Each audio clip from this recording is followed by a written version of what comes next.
So it's time to get the engine back in our Promonster City so that we can drive it around. I present to you the first mid-engine Ram Promaster City. I took my idea from Chevrolet. I mean, it is just like a C8, except it doesn't handle quite as well. It's not nearly as fast. There's nothing cool about this thing. But it does get decent gas mileage and have lots of storage space. So I guess in that respect, it's better than a C8. Let's put this back where it belongs. So before we can put our new engine in, we have to strip the old one down and separate it from the transmission. Pull the heater hoses and bracket off the transmission, set it off to the side, pull the safety off the starter, and pull the bolts out of the starter.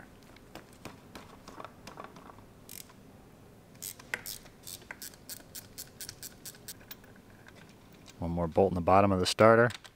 Changing the starters on these is a horrible job.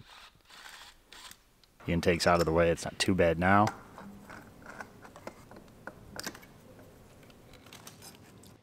We can unbolt the drive axle from the engine.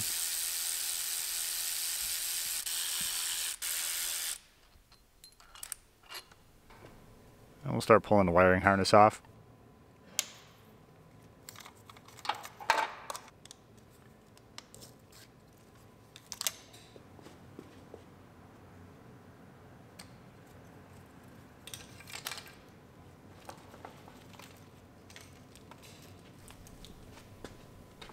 When you start pulling out the bolts out of the bell housing,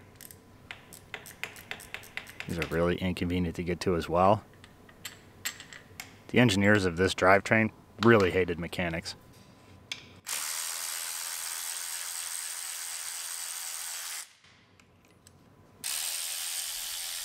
This one wasn't too bad.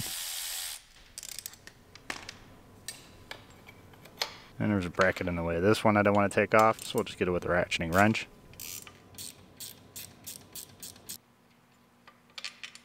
Now we're ready to separate the engine. And now it's free. Slide our engine mount / block of wood out of there.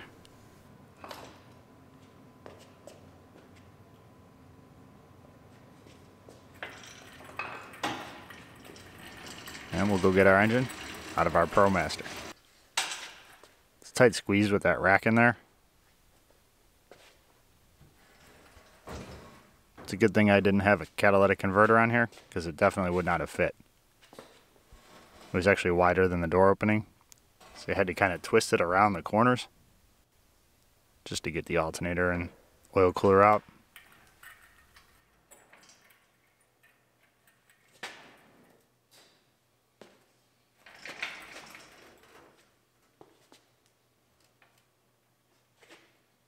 Now we're free. Drag it over.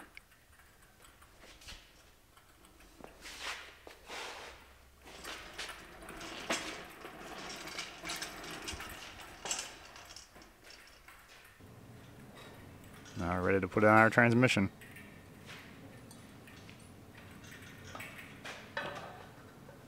Get it close. Got it lifted up a little bit to line up the dowel pins on the one side. Then we'll line up the other side and let it down so we can start running the bolts in.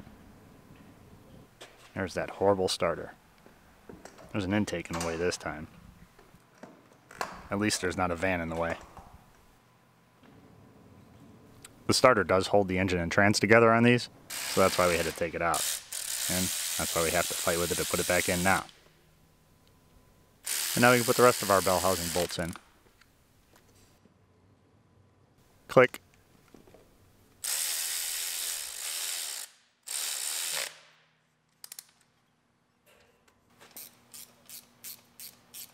Get our last one here with the ratcheting wrench. Click. And back to the other side. Now that the intake's in the way, these are really a pain to get to.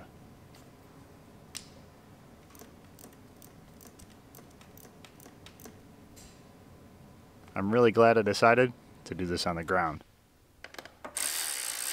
There's a bracket on the bottom of the intake. I'm going to pull that out. We need it out of our way so we can get that drive axle center bearing in.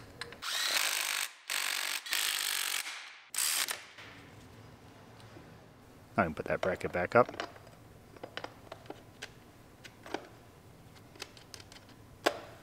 Tighten it down.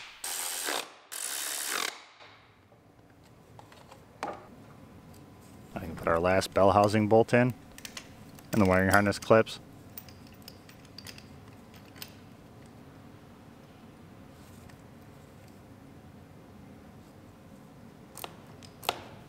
And our engine's almost ready to go back in. So before we do anything else, we need to pull the radiator out of this thing. So the cooling system of this was filled with oil.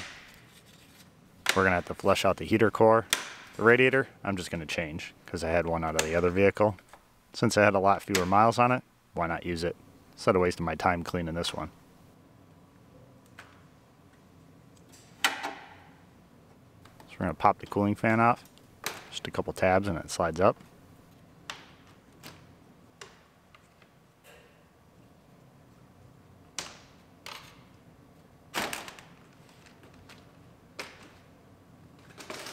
Pull the headlights out.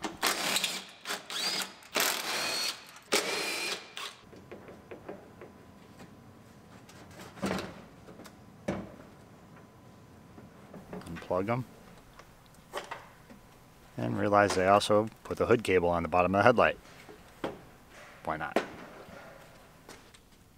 Now we get to the brackets that hold the top of the radiator in. Unbolt the headlight on the passenger side. Unplug it. At least there's no hood cable on this side. Get to the bracket for the radiator on this side. Unbolt it.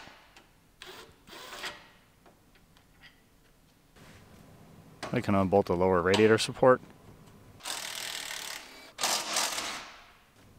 Push the radiator down, separate it from the condenser. I didn't want to discharge the AC, that's why I chose to fight with it this way. If I were to do it again, I probably would have discharged the AC. It would have been about the same amount of time, just less struggle. So now we're going to flush out our heater core. I'm going to blow out everything that's in there for right now. I'm going to run a bunch of water through it until it's clear. And then we'll put it all back together.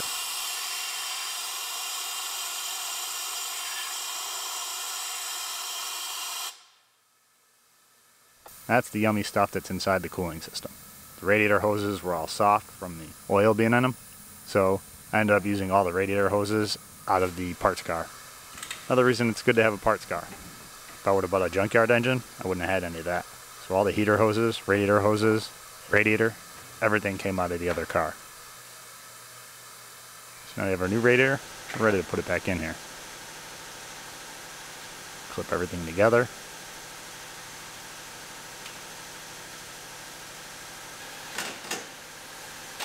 Bolt the top of the radiator in.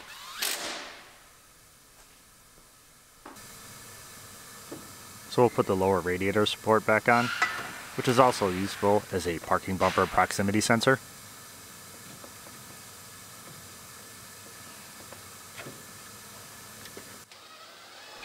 Couple bolts up from the bottom. I'll put our baffle on the front of our condenser. Now we'll put our cooling fan back in. Slide it down into the tabs. It locks in. No fasteners required.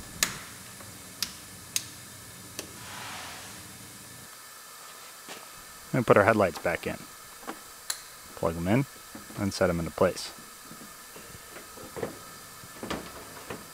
And run our bolts in.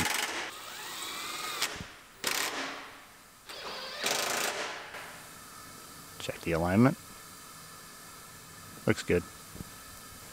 Now we'll try the driver's side. Plug in the headlight and the hood cable. Because Fiat. Now we put the catalytic converter / exhaust manifold up. We're just going to set it up here for now. We'll bolt it in later. I'm just setting it up here now because I'm not sure if I'm going to be able to get it in when it's in the van. So, better to have it in there now than try to fight with it later. So now we're ready to lower the van down. Little by little. Since I chose to leave a lot of stuff in there that normally goes in with the engine, I have to kind of move it around as it goes past other parts of the engine, like the rack and pinion, the AC compressor, the rack and pinion again.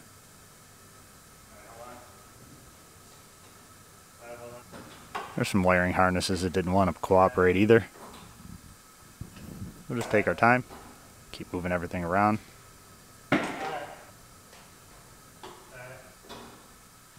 Try not to pinch anything, make more work for ourselves.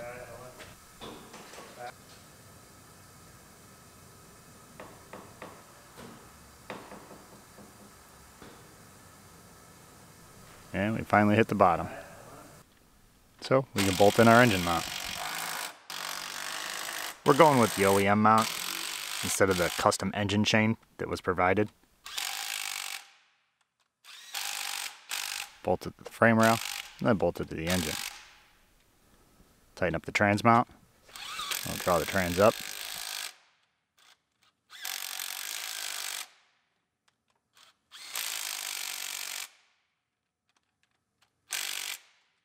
And our motor is officially installed. So now we can lift it up and attach the bottom. Run the rest of our bella housing bolts in, which are actually on the bottom of the oil pan. The ones we couldn't get to when it was sitting on the cart. We'll bolt in our subframe and bolt in our rack and pinion. These are the long bolts with the nuts on the top. We got a wrench on the other side. And bolt our ground wire to the side of our trans.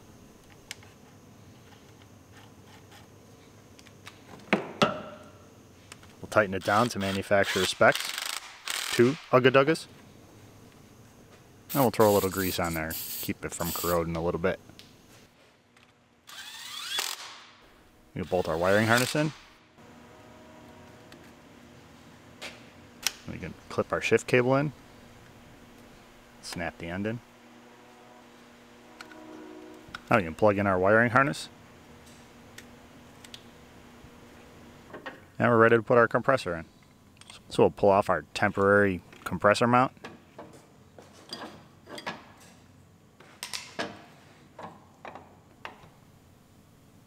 Run the bolts in there, start them, and then tighten them down.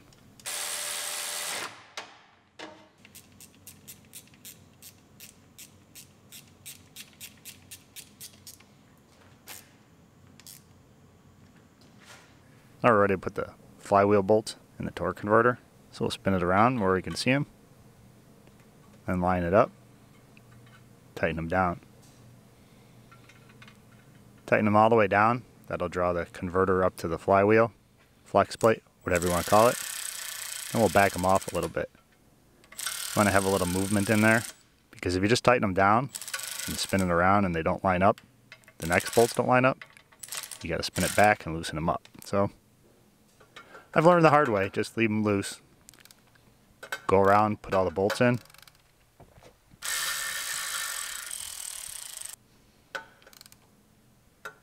And then once all the bolts are in, you can tighten them up. I picked the wrong one to tighten. So when I did, it moved it. We'll throw the crank in reverse and get the bolt we should have tightened first.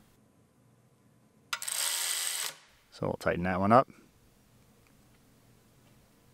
Now we'll mark it to make sure that these are the ones that are tight. And we'll go around. When we see our mark, we'll know we're there. So there's our mark. Tighten these down. Spin it around. Tighten these. Should be our last two. We'll spin it around one more time just to make sure our mark is there. And it is. So now we can put our inspection cover back up there and seal Mr. Spotty in his Fiat tomb forever.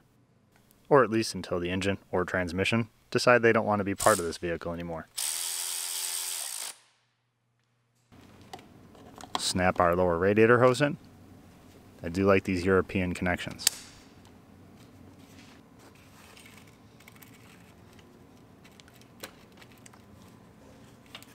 Plug in our trans cooler. Make sure it's in there. And now we can start putting our suspension back together. So we'll slide the knuckle into the strut, put the bolts in.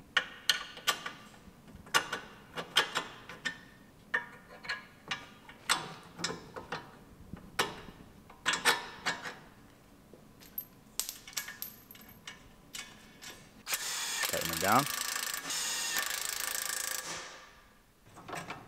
And we'll do the same thing on the driver's side. Then we put our caliper on. Take it off of our bungee cord hanger.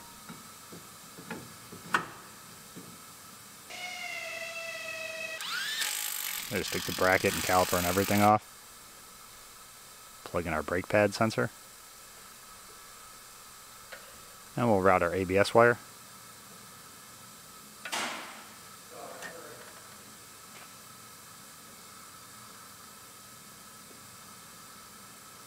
Plug it in all its little grommets, then plug it in. I'm going to tighten up our sway bar link.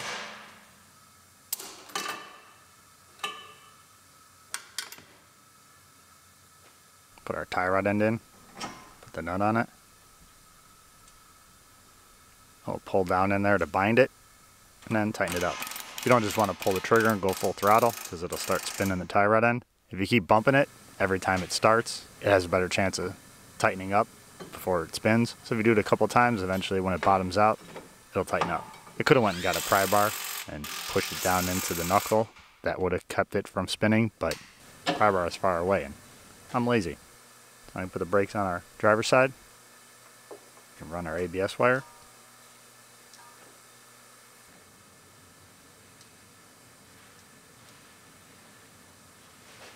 Plug in our brake wear sensor. Tighten up our sway bar link.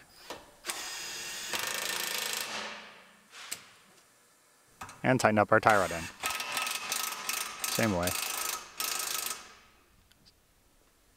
Now you can put that support in. It goes from the radiator support back to the subframe.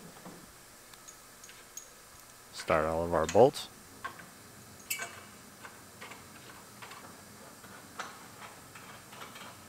And torque them down.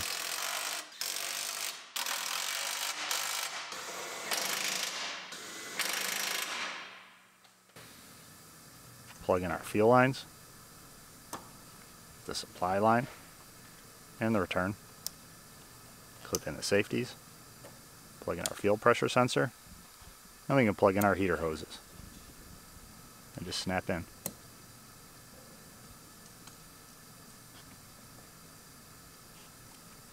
Now we have to put the bracket on. It holds another bracket. This is where it's good to have worked on one of these before.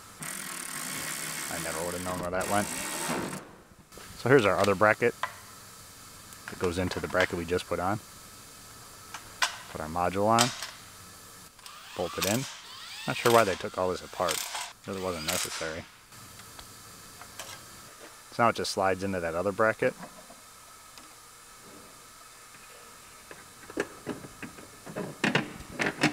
The nuts on the studs on the top. There is one ground wire on it. We'll put that on.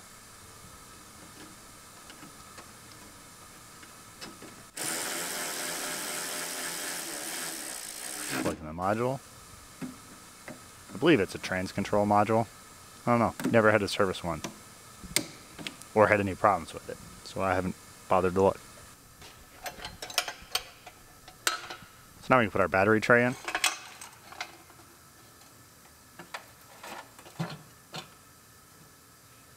Bolt it down. And we can route all the wires around it and clip them in.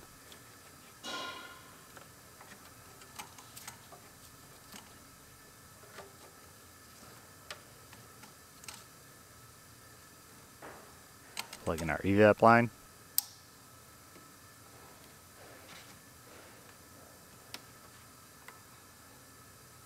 And now we put our battery tray in. It's got a plastic liner. So the battery tray is there. because if the battery leaks, the battery acid will rust out the metal. So if it goes into the plastic, it'll just drip out the bottom. There's actually a drain hole, so that's why it's in there. Gremlins. Now we can drop the battery in.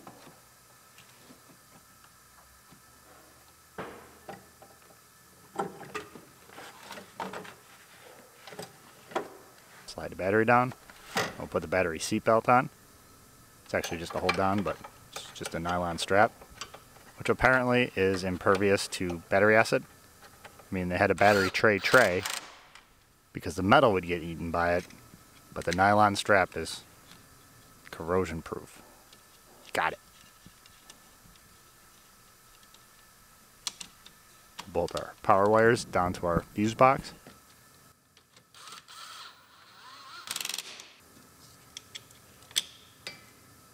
Now we can put our computer on the side of the battery tray. Bolt in the bottom of it. Plug in the one plug.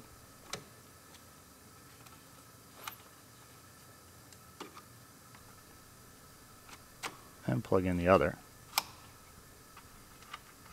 There's a ground wire that goes on the top.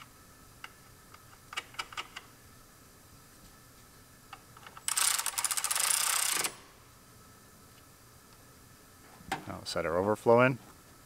There's a tab on the bottom of it. It sits in a rubber mount. There's a couple bolts in the top. I'll get those in a second. Tighten up our positive battery terminal. The negative one clips on. There's just a little button you push and it pops right off. So I'll leave it disconnected. We'll put the cover on, because apparently I'm pretty sure this battery is not dead. So we'll put our power steering pump on.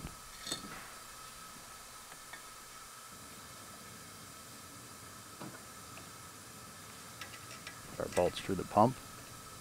Tighten them down. And tighten the ones for our shield. Now we can put the pulley on. This one just bolts on. Some of the pulleys are pressed on. They should all bolt on. So we'll start the bolts.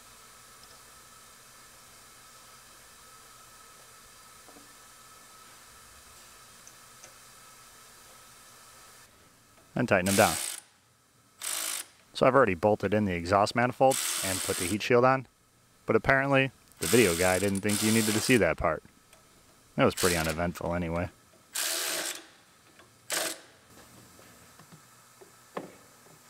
And we can put our air box in,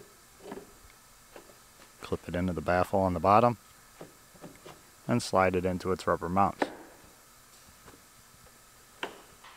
Put the intake tube on, top of the air cleaner as well. We never took it apart. Neither did the last guy. Put the tube on the throttle body. Plug in our air intake temp sensor. And bolt the intake tube down. Plug in our breather. And tighten down the cover of the air cleaner.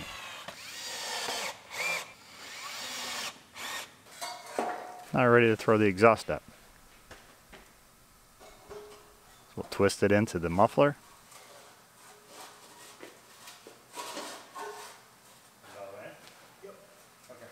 And we'll set it up there. Slide the rubber mounts on.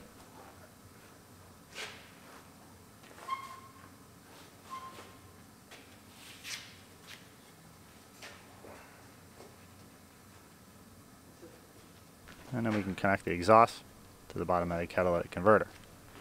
Put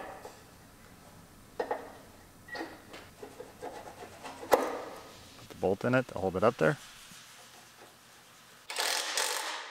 Then tighten the clamp around the muffler.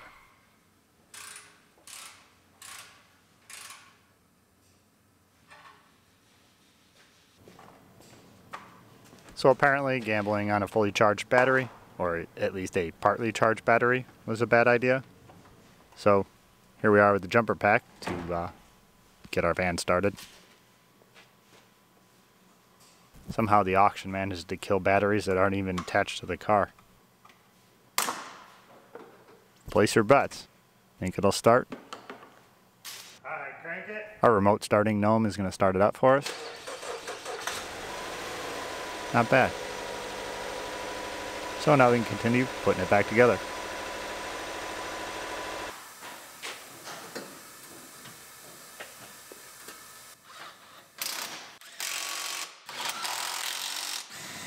We'll bolt in the subframe support on the other side and put this stupid shield on.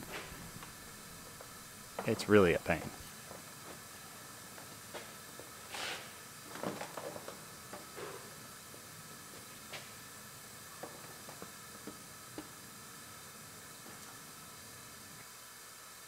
So we'll clip in our power steering cooler lines.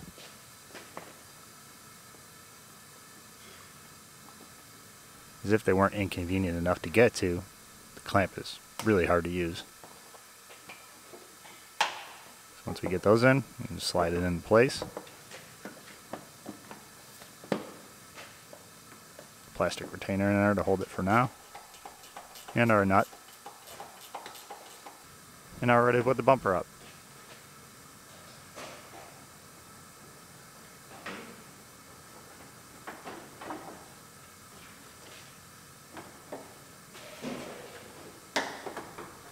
Clip it in under the headlights and along the fender.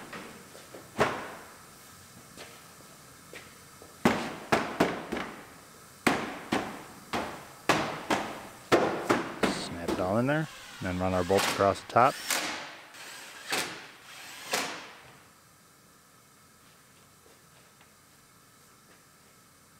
And now we can start bolting in everyone's favorite fender liners.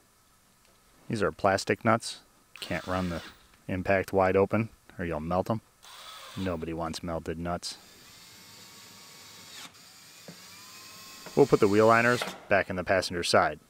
Since this isn't a fancy van, it doesn't have the carpeted wheel liners, which is probably why the driver of this van had to keep all of his dirt inside the van. I believe these cheap vans use linoleum. It doesn't hold the dirt at all. And run the screws in the bumper. A couple in the back of the liner. And a couple on the bottom of the bumper. Our plastic nuts. Both in the bottom of the bumper and the liner.